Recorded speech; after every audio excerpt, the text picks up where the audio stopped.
Ouvrons le débat.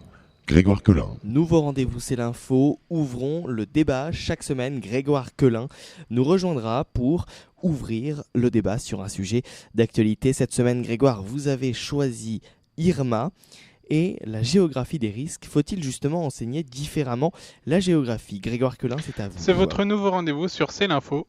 Chaque semaine, Ouvrons le débat propose de traiter l'actualité sous un angle différent. Au programme aujourd'hui, Irma et géographie des risques, faut-il enseigner différemment la géographie? Mais avant de revenir sur ces ouragans, commençons par l'info en plus. C'est l'info en plus, c'est une info qui vous a peut-être échappé ces derniers jours. Lundi 11 septembre se sont déroulées en Norvège les élections législatives. Un pays dans lequel une seule chambre, accueillant 169 députés au total, est élue à la proportionnelle. La coalition de droite autour d'Erna Solberg, première ministre conservatrice sortante, a remporté de justesse ces élections, permettant ainsi à la chef du pays pétrolier nordique de conserver son poste. Mais revenons maintenant à notre actualité. Difficile d'échapper, les phénomènes climatiques sont au cœur de ce début de mois de septembre.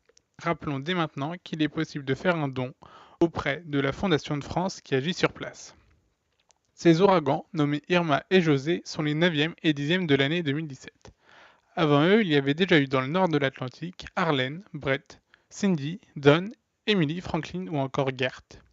Il faut remonter en 2005 pour voir le plus grand nombre de cyclones tropicaux dans cette région, 27 au total sur une année.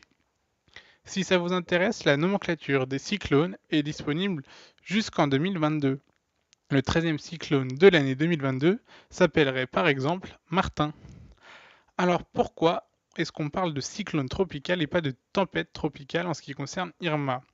Il s'agit en fait d'une dépression, dans un cas comme dans l'autre, qui prend forme dans les océans de la zone intertropicale, mais quand on parle de cyclone, c'est qu'il s'agit que les vents dépassent 117 km/h, mesure de référence en météorologie. On parle alors de cyclone, typhon ou ouragan en fonction de la zone du globe concernée par le phénomène. En Atlantique Nord et Pacifique Nord-Est, où se situent les Antilles, on parle ainsi d'ouragan. Il n'est pas étonnant de voir des ouragans à cette période de l'année, entre juin et novembre, notamment dans cette partie du globe. C'est notamment ce qu'a montré le National Hurricane Center, centre de prévision météorologique spécialisé dans ces phénomènes en Atlantique Nord. En revanche, la violence est tout à fait considérable en ce qui concerne Irma et José. Ouvrons maintenant la question du débat.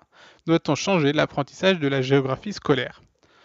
En effet, cette géographie physique des phénomènes météorologiques et climatiques, cette géographie des risques n'est pas traitée au programme des lycées.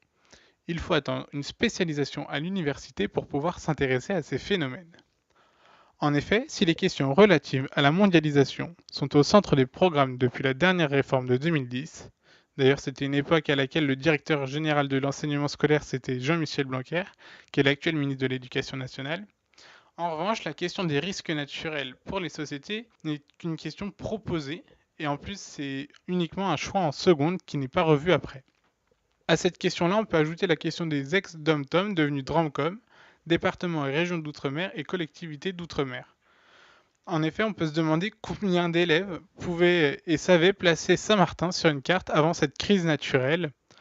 De plus, on regarde des programmes éducatifs, si on vraiment se fixe aux différents textes qui sont en vigueur, on remarque qu'il est proposé pour les DROM et ils sont invités à intégrer l'étude des espaces maritimes des DROM au programme de la mondialisation en classe de terminale.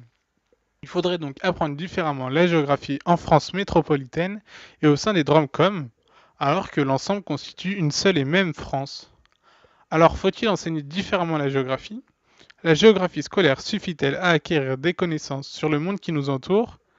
Et sans connaissances suffisantes sur une géographie des risques avant les études supérieures, sommes-nous assez préparés à cette question des aléas climatiques? Cette fois c'est sûr, le débat est ouvert.